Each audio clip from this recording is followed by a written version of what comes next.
when the center was first established in 2021, what emotions did you have?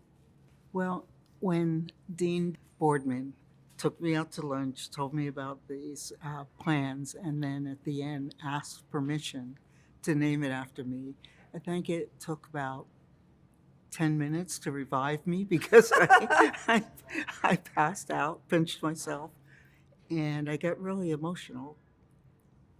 Immediately thinking of my parents, wishing they could have heard that conversation. But to come home, to have Temple let me close the circle, come home after 40 some years on the road, if you will, it was overwhelming. Why for you? Why baseball? Well, it really does go back to Jackie Robinson's story.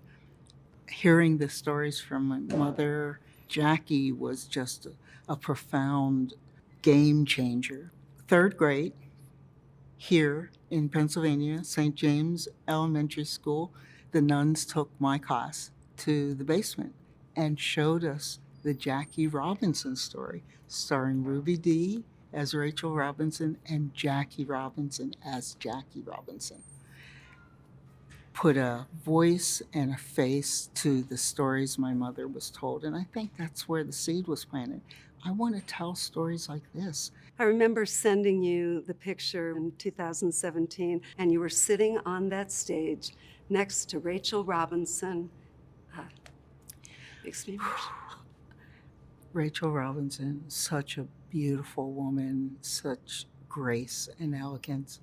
I just feel privileged to have gotten to know her. What did that mean to be going into Cooperstown and sitting next to Rachel Robinson? I was in awe of her.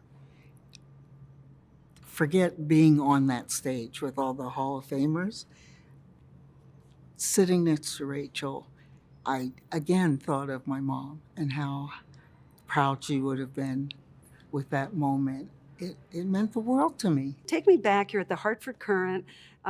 You're 12 years old, covering the Yankees. Well, what was that experience? Do you feel you were almost protected by your innocence, being so young, or? I think I was protected because I didn't become a story. How could you become a story around the circus? My first year, half a season, 3 managers, 6 pitching coaches, 54 players. That's when Billy would go in and out, right? Yes, He would I come, he would covered go. 2 of Billy's 5 managerial stints there. It was crazy. The Yankees were a hoot. George was George. Was George, Billy up at Martin up and down with you? it was really rough go at first because Billy he was always just afraid of people he didn't know. He didn't trust strangers. And not only was I a stranger, I was a woman. By the end, Billy took me aside and said that I was one of the reporters that he respected the most. Your gender and your race were de facto, and how did Can't hide this. Yeah, how did that play into it? I am asked often by students which was tougher, being African American or being a woman. And hands down, it was tougher being a woman. When I covered baseball, and you remember this, the sport had so many African American players that it was really tough to be an overt racist anywhere. So I never felt that from anybody. I had the experience of, as the first woman to cover the NFL, that the black players were great to me. And one time I asked Sugar Bear Hamilton, a defensive lineman, and I said, "Why are you guys so good to me?" And he said, "Because we know what it's like to be the only one." We wouldn't have been able to do this without allies, male and female, all the way up through the ranks. Oh, here's my Chicago Cubs media pass in '81, where you read all the things that go across and what's crossed out. Oh, yes, Clubhouse. 81. XXX. Wow. Share your story in '84.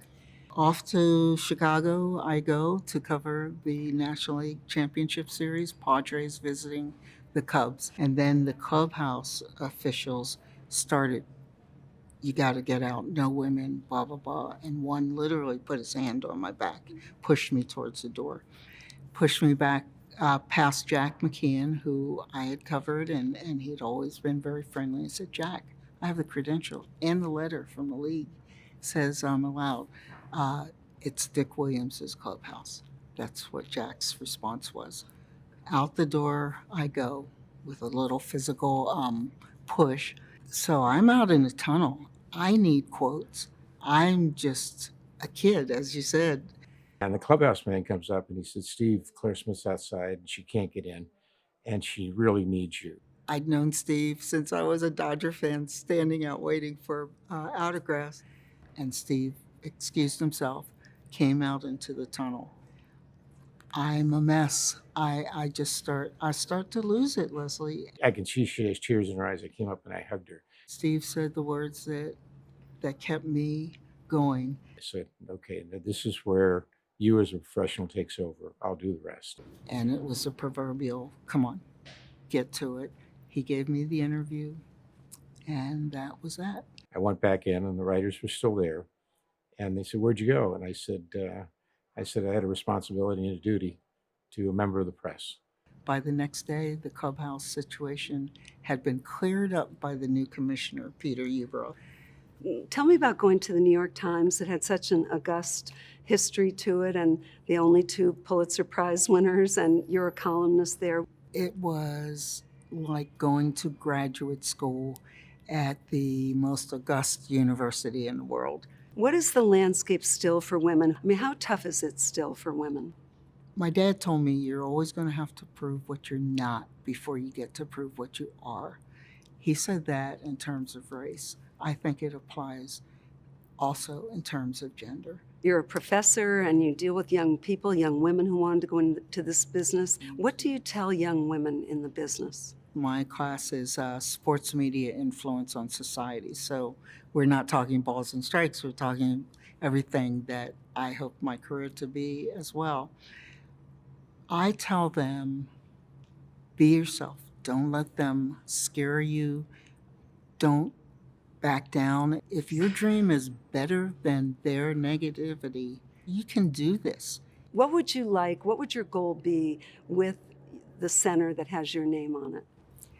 My goal is to keep this long line of incredibly enthusiastic students coming. They know that they can make it. They can change. They can save journalism. That, to me, keeps me young.